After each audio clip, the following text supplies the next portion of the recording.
Dans ce nouvel épisode de l'arc MMA, j'ai un peu progressé grâce à mon entraînement de la semaine que je vais te présenter. On finira avec du fight. Abonne-toi pour suivre mon évolution et prendre mes conseils de préparation physique si toi aussi tu aspires à devenir solide. La cloche, le like et on y va. C'est la première fois de ma vie que j'ai investi autant dans un protège-dents. Avant j'achetais celui de Decathlon, le moins cher, je m'en foutais, je mettais ça. C'est normal, j'avais rien à protéger. Là j'ai acheté des Venom, full Venom mon pote. Et c'est abusé la notice. Rien que la notice, tu comprends que c'est de la qualité. T'as des petits dessins et tout qui t'expliquent tout en détail. Tu sens le professionnalisme, le souci de professionnalisme. Et du coup la verdict, ça vient de tremper 10 minutes dans l'eau glacée.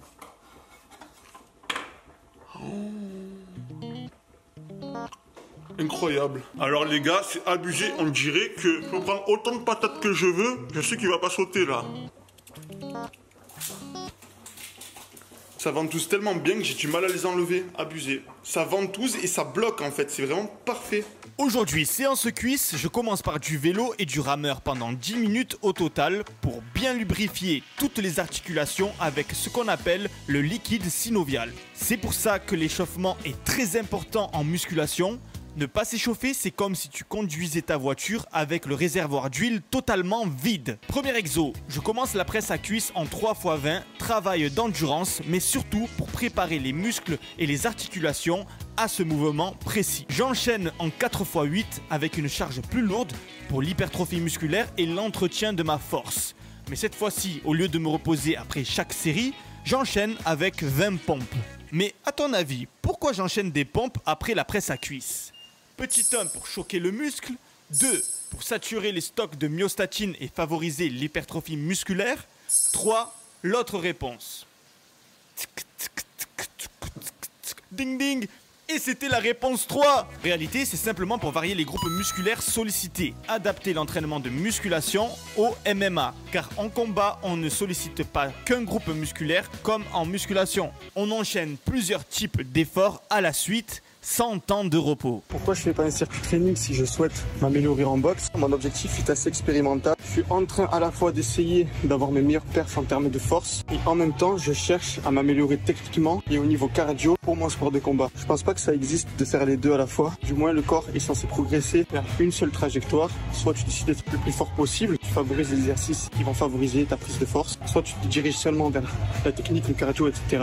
et tu seras meilleur dans ton sport. Moi, ce que je fais c'est totalement expérimental. Forcément j'essaye de rallier un maximum les deux, faire de la force, enchaîner avec quelque chose de plus cardio qui nécessite plus d'endurance. 3x10 aux fentes marchées, un exercice très cardio et qui demande beaucoup de force. Très intéressant pour bosser la force sur une jambe d'appui. Quand on essaye d'envoyer un adversaire au sol, on est souvent avec une jambe devant et une jambe derrière. Si je suis capable de faire 10 pas avec 100 kg, soulever une fois un adversaire de 80 kg sera plus simple. Cet exercice est plutôt adapté pour mes deux objectifs qui est d'avoir de la force, un corps esthétique et fonctionnel pour les sports de combat. En termes d'intensité, je laisse la goutte que j'ai sur le nez parler pour moi. Ensuite, je me suis positionné sur le leg curl pour travailler les ischios. Clairement, c'est un point faible chez moi et je l'ai senti quand j'ai lutté la dernière fois. J'enchaîne celui-là qui est peu cardio avec un travail d'explosivité, 10 squat jump. Essayez les squat jump, franchement, ils m'ont mis dans un état pitoyable.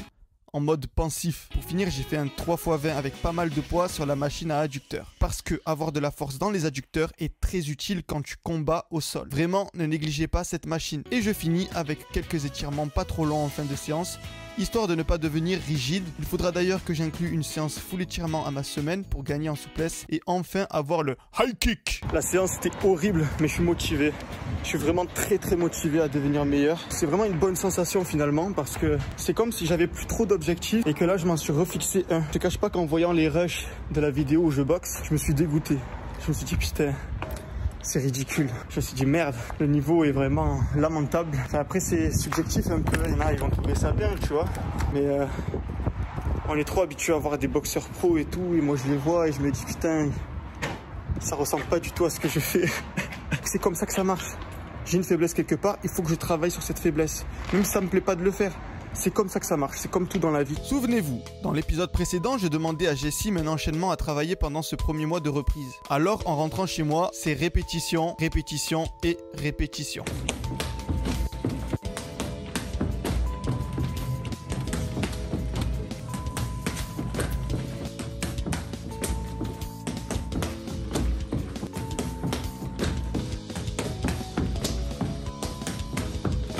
Garder sa masse, c'est manger autant, voire plus. Même si je me sens comme la souris dans Wallace et Gromit, il faut que, même en déplacement, j'ai mon apport calorique journalier. D'ailleurs, tu peux toi-même calculer combien de calories ton corps a besoin pour atteindre ton objectif sur mon site internet solidmike.com. Tu rentreras ta taille, ton poids, ton âge et le logiciel fait le travail pour toi. Like! Pour cette nouvelle quête, c'est entraînement de force pour tous les groupes musculaires, du pyramidal jusqu'à atteindre sa RM1.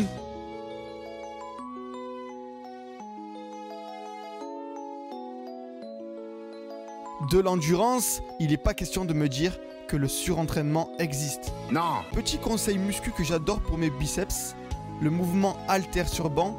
Quand tu n'as plus de force, tu peux t'aider du buste puis faire seulement la descente dans la position conventionnelle. Je vous jure que le ressenti est incroyable sans se faire mal au tendon distal, une zone qui fait souvent mal quand on fait les biceps. Mais faites quand même attention de ne pas vous déchirer le biceps quand même, parce qu'avec cette technique, vous allez au-delà de vos limites. Non, sinon vraiment, il faut taffer, répéter et répéter. Même si je passe pour un gogol dans la salle de cours de Basic Fit à répéter mon enchaînement, j'en ai rien à taper. Un jour, j'aurai le niveau. Et ce jour-là, j'aurai aucun regret. Hors séance, la vie quotidienne devient peut-être inconfortable à cause des courbatures et différentes douleurs causées par les combats. Mais il n'y a rien de plus satisfaisant de savoir que c'est dans la douleur qu'on s'endurcit. La motivation grandit de jour en jour à me dire, malgré que j'ai mal, j'ai le courage d'agir. Il me motive, ça, dis-là. T'as plus dans la tête.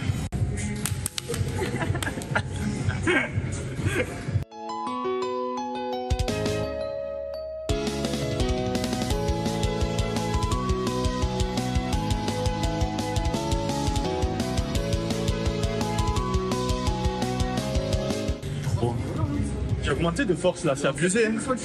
Je pouvais en faire qu'une la dernière fois.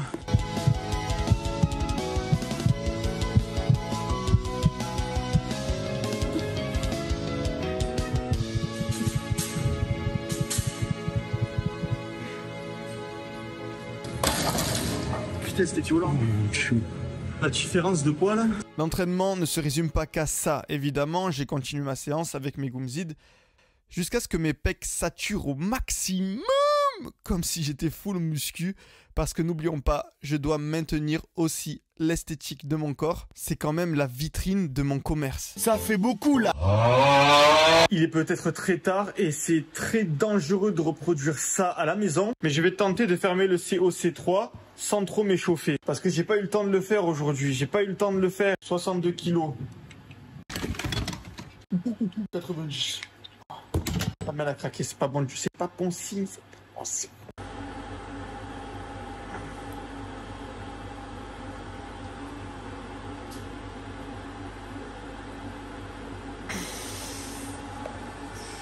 Pas loin. Tu vois, je sais très bien que ça va passer, mais là j'ai l'ischio de la jambe droite en feu.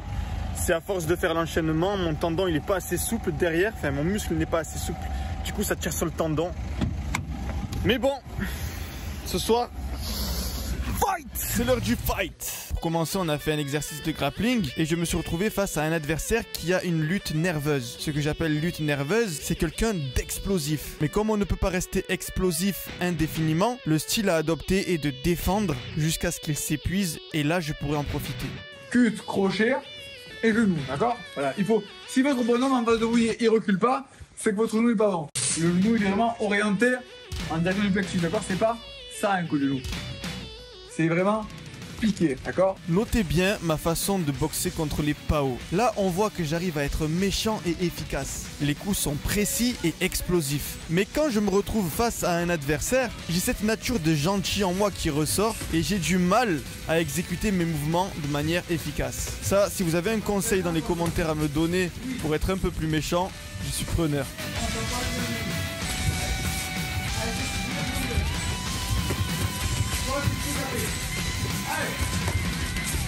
Donc là j'essaye de tester un petit peu mon adversaire, de lui porter des coups. Puis j'avais en tête la phrase que Jessim m'a dit au dernier cours: celui qui maîtrise la lutte maîtrise le combat. Donc j'ai décidé de sortir de ma zone de confort et j'ai essayé de lutter.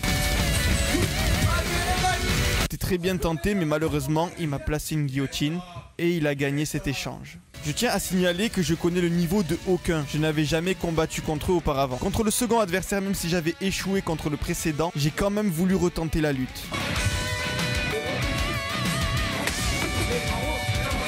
Et là, bingo, ça passe. Je m'y attendais pas du tout et j'avoue que j'étais hyper satisfait d'avoir réussi à placer un mouvement de lutte. Comme quoi, il faut pas abandonner sous prétexte qu'on croit qu'on est mauvais. J'ai pu gagner mon sparring avec du ground and pound. Contre le troisième adversaire, il m'a précisé qu'il débutait. Du coup, j'ai essayé un peu de réduire ma vitesse.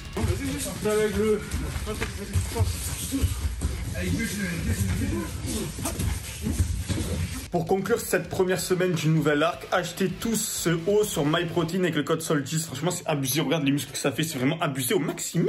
À part ça, ce que je conclus de cette semaine, c'est que au niveau cardio, j'arrive de mieux en mieux à m'économiser. Au niveau technique, je recommence à prendre mes petits repères. Mais il y a une chose que j'ai jamais réussi à faire, c'est être vicieux, être méchant en combat. Souvent, je vois certaines opportunités, certaines baisses de garde, des moments où je peux forcer un peu plus pour gagner, mais je le fais pas. Comme si j'avais pas l'envie de battre mon adversaire. De toute façon, ce problème, je l'avais avant aussi. Mon prof disait, Mike, tu es pas assez méchant. Il faut que je devienne méchant.